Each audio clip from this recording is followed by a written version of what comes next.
శీఘ్రమేవా ఇది అంతర్ధాన ప్రాప్తిరస్తు. మహాప్రసాదం. ఇప్పుడు పట్టుకోమని చూస్తాను. ఏవి నా డబ్బులు నాకు ఇవ్వండి. సార్ కానిస్టేబుల్ గారు నేను ఇస్తాను, ఇలా రండి.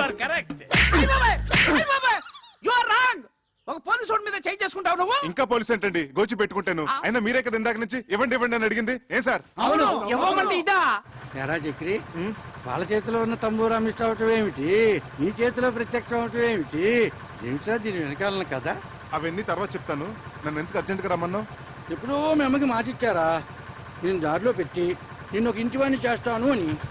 నేను ఇక్కడికి వచ్చి ఏ ముహూర్తాన్ని ఇక్కడ క్యాటరింగ్ బిజినెస్ మొదలెట్టానో అప్పటి నుంచి నా పరిస్థితి 3 పునుగులు 6 గారెల్లాగా సాగుతోందిరా. బాగా మిగులుతున్నట్టుంది. నిన్ను కూడా రమ్మంటే నీకు ఒక ఆసరాగా ఉంటుంది, మీ అమ్మకిచ్చిన మాట నిలబెట్టుకున్నట్టు అవుతుందని రమ్మన్నాను రా. అలాగా. అమ్మా ఇందు, వెళ్ళి తాతగారిని తీసుకురా. ధన్వంతరి కొళము తను ఆడోదే. తాతయ్య, నాన్నగారు నిన్ను పూజకు పిలుస్తున్నారు. కాస్త వాత ప్రకోపంగా ఉన్నట్టుంది, చూడమ్మా.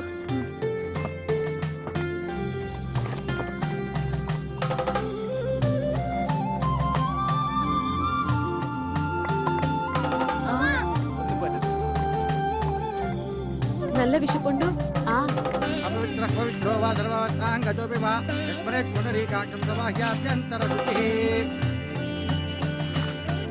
ఇష్టకామ్యార్థ ఫల సిద్ధిరస్తు.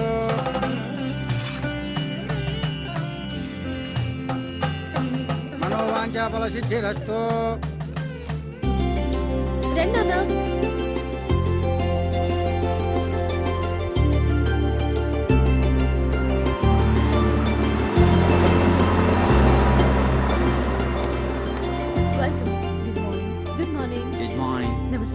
నమస్తే. Good morning. నమస్తే. నమస్తే. బయట నుంచి గెస్టులందరినీ ఇన్వైట్ చేస్తుంది ఇందు. ఆ అమ్మాయి పేరు మీద హౌసింగ్ బోర్డ్స్ వ్యాపారాలన్నీ చేస్తున్నారు వాళ్ళు. మొత్తం హౌసింగ్ బోర్డ్స్ లోని క్యాటరింగ్ ఎంత మందే. ఇందు పేరు చాలా స్వీట్ గా ఉంది బాబాయ్.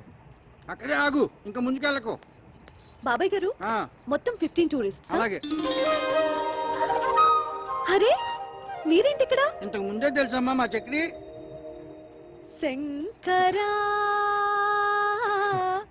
నాద శరీరా పరా. నమస్తే. శీఘ్రమేవో పునర్దర్శన ప్రాప్తిరస్తు. అంకుల్, ఏమ్మా?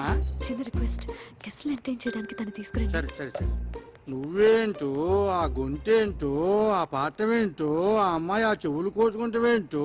అదంతా కేరళ స్పెషల్ బాబాయ్, తర్వాత చెప్తాను. అవును, మీరిద్దరు చెవులు కొరుకున్నారేమిటి? వచ్చిన గెస్టులందరినీ నీ గొంతుతో ఎంటర్టైన్మెంట్ చెయ్యాలి. వాళ్ళ నా భగవంతు